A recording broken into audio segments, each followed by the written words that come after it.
প্রিয় বিহার আপনারা দেখছেন খবর তরঙ্গ। পশ্চিমবঙ্গের মুখ্যমন্ত্রী মমতা ব্যানার্জি বিশেষ একটা ধর্মর মানুষকে যে বিশেষ গুরুত্ব দেন, বিধানসভায় যেন সে কথা বারবার বুঝিয়ে দিচ্ছেন। তিনি বলেছেন যে বাংলাদেশে 7-8 মাস থেকে নৈরাজ্য চলছে, অরাজকতা চলছে, শুধু মমতা ব্যানার্জি সরকার পশ্চিমবঙ্গে রয়েছে বলেই শান্ত রয়েছে, না হলে অশান্ত হতো। আর সীমান্তে গিয়ে শুভেন্দু অধিকারীরা উস্কে দিয়েছিলেন। এটা সত্যি যে শুভেন্দু অধিকারীরা বাংলাদেশে হিন্দু নির্যাতনের প্রতিবাদে বর্ডার পর্যন্ত গিয়েছিলেন। এটা নাকি উস্কানি। কাকে উস্কানি? রাজ্যের মানুষকে নাকি বাংলাদেশের সংখ্যাগরিষ্ঠকে উস্কানি? সেটা কিন্তু পরিষ্কার করলেন না মমতা ব্যানার্জি। ভারতের পশ্চিমবঙ্গের বিজেপির বিরোধী দলনেতা শুভেন্দু অধিকারী বাংলাদেশের হিন্দুদের নির্যাতন নিয়ে প্রতিবাদ করছেন।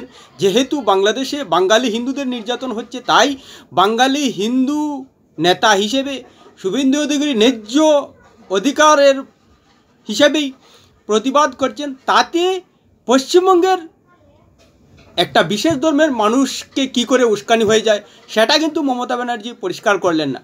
সেই সঙ্গে তিনি আরও বলেছেন যে এত যে অশ্লীল কথা বলছেন, একটা ধর্মের নামে এত কুৎসা করছেন, এত অপপ্রচার করছেন, একদিন তারা যদি আন্দোলনের ডাক দেয় আপনি নিজেকে সামলে রাখতে পারবেন তো? এটা কী ধরনের ভাষা? প্রিয় ভিডিওটি ভালো লাগলে সাবস্ক্রাইব করবেন, এতে আপনার ক্ষতি হবে না, কিন্তু আমাদের উপকার করে দেবেন। তার মানে মমতা ব্যানার্জি কী বুঝাতে চাইলেন? যে তারা আন্দোলন করলে শুভেন্দু অধিকারী, হয়তো শুভেন্দু অধিকারী, আপনি যেহেতু বলেছেন এখানে শুভেন্দু অধিকারীকেই সাসপেন্ড করা হয়েছে, সরস্বতী পূজা পশ্চিমবঙ্গে হতে বাধা দেওয়া হয়েছে, তার জন্য আমরা ধরে নিতে পারি যে শুভেন্দু অধিকারীকেই বলেছেন। যেহেতু এখানে ব্যক্তি হিসেবেই উল্লেখ করা হয়েছে এবং একজনকে উল্লেখ করা হয়েছে, তার মানে তারা আন্দোলন করলে সামাল দেওয়া সম্ভব নয় এবং তিনি সামাল দিতে পারবেন না, সেটাই বোঝাতে চাইছেন। তার মানে তারা এমন আন্দোলন করেন যে কোনো ব্যক্তি বিশেষ নিজেকে সামলে রাখতে পারবেন না। বিষয়টা কি? হিংসার দিকেই যাচ্ছে। না হলে একজন মানুষ নিজেকে সামলে রাখতে পারবেন না মানে দাঁড়াচ্ছে আন্দোলন করলে হিংসাত্মক হবে, না হলে সামলে না রাখার প্রশ্নটা আসছে কোথা থেকে? আসলে কি হিংসাত্মক ঘটনা ঘটায়? তার মানে তারা যদি আন্দোলন করে হিংসাত্মক হয়ে যাবে, সেটাই বুঝাতে চাইলেন মুখ্যমন্ত্রী। আর কি অর্থ দাঁড়াতে পারে? আর সেই আন্দোলন হলে সামলাতে পারবেন না। কিন্তু শুভেন্দু অধিকারীরা কি বলছেন? যে নিজের ধর্মের রক্ষার কথা বলছেন। কোন ধর্ম থেকে? একটা বিশেষ ধর্ম থেকে। শুভেন্দু অধিকারীরা যা বলছেন তা তথ্য সহকারে প্রমাণ করে দেখান মুখ্যমন্ত্রী যে তারা ভুল বলছেন, তারা অন্যায় বলছেন। উল্টো তিনি তারা আন্দোলনকারী এবং তারা আন্দোলন শুরু করলে যে নিজেদের সামলানো যায় না, সেটাই পরোক্ষে বুঝাতে চাইলেন মুখ্যমন্ত্রী মমতা ব্যানার্জি। আর কি হতে পারে এর অর্থ? যেটা আমরা পশ্চিমবঙ্গে বিগত দিন থেকে দেখছি যে আন্দোলন শুরু হলে সরকারি সম্পত্তি ভাঙচুর হয়,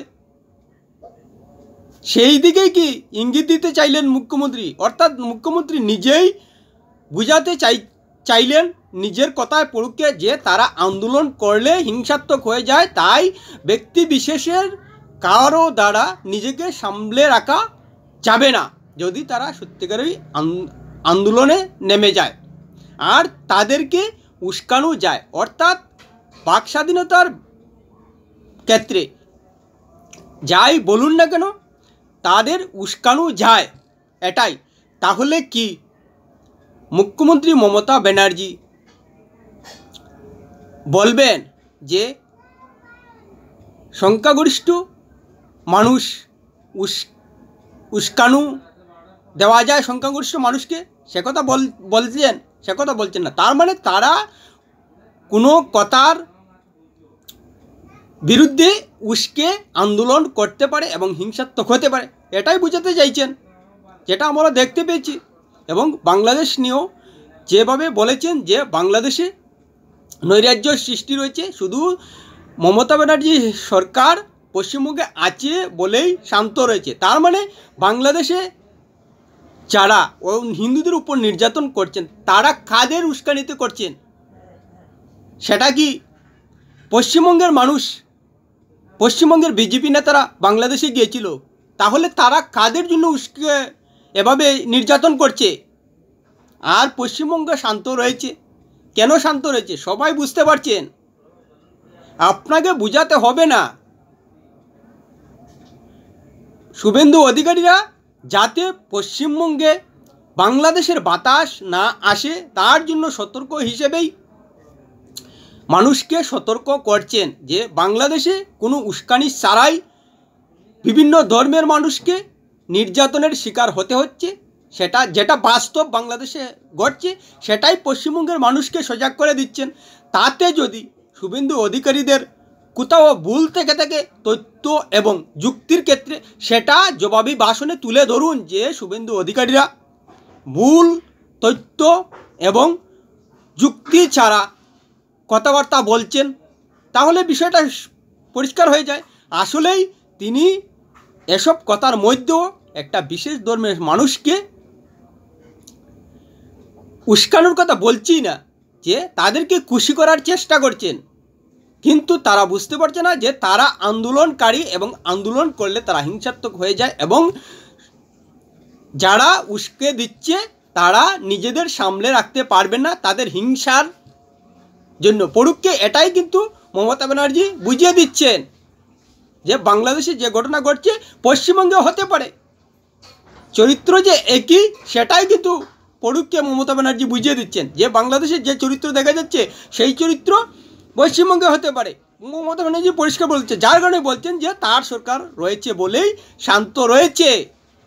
পড়ুককে কিন্তু তাদের চরিত্র কি এবং বাংলাদেশে যা ঘটছে তা পশ্চিমবঙ্গে হতে পারে সেটাই বোঝাতে চাইলেন মমতা ব্যানার্জি, যার কারণেই মমতা ব্যানার্জি বলছেন যে তার সরকার রয়েছে বলেই পশ্চিমবঙ্গ শান্ত রয়েছে, না হলে অশান্ত হয়ে যেতে পারত।